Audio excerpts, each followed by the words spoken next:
Hello అందరికీ. ఈరోజు నేనండి ఇడ్లీ రవ్వతోటి ఎలాగ ఆవిరి కుడుం చేయాలో చూపిస్తానండి.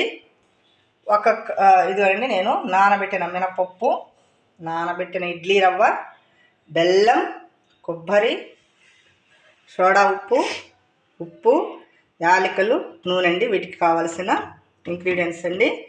వీటిని ఎలాగ తీసుకోవాలంటే కొలతలండి. ఈ కప్పుతోటి నేను మినపప్పు, 1 కప్పు మినపప్పుకి 1 కప్పు ఇడ్లీ రవ్వ తీసుకోవాలండి.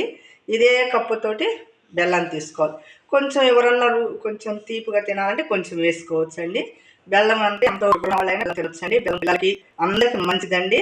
బెల్లం ఎక్కువ అంత చక్కన బెల్లము మీరు ఏ బెల్లమైనా ఉపయోగించుకోవచ్చు. నేను తెల్ల బెల్లం ఉపయోగించానండి. ఈ బెల్లాన్ని మీరు ఏదైనా ఉపయోగించుకోవచ్చు. ఇవి ఇప్పుడు ఎలాగ చేయాలో చూపిస్తానండి. మిక్సీ తీసుకొని మిక్సీలో కండి నీళ్లు పోయకూడదండి. వీటిలో ఉన్న నీళ్ళే సరిపోతాయి. చూడండి, ఇలాగ మినపప్పు వేసుకొని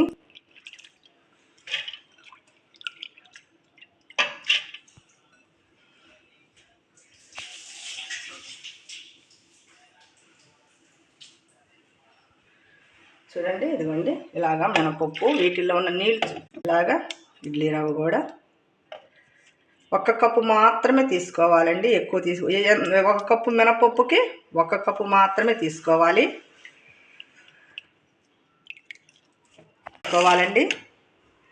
తర్వాత చూడండి, ఇదిగోండి ఉప్పు వేసుకోండి. కొంచెం సోడా ఉప్పు వేసుకుందామండి.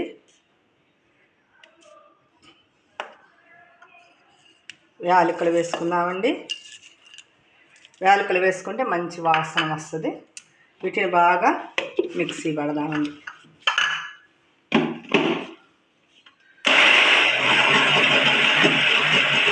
మీరు చూసారండి, ఇది ఇలాగ రావాలండి. ఇలాగ పట్టుకోవాలి మిక్సీ.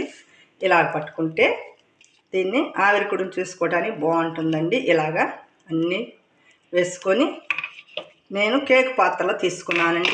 నూనె అంచులంతా కలిసేటట్టుగా పోసుకోవాలండి. చూడండి, ఇట్లాగా ఈ నూనెకి ఇలాగ పోసుకొని నెయ్యి కూడా వేసుకోవచ్చండి. ఇది పోయి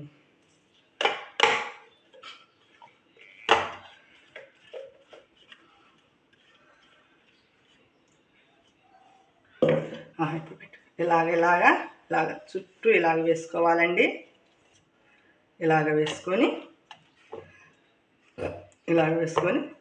వేసి దీన్ని కొంచెం సేపు గ్యాస్ మీద పెట్టి ఇలాగా వేడి చేస్తే త్వరగా అయిపోతుందండి. ఇలా పెట్టుకొని పాత్రని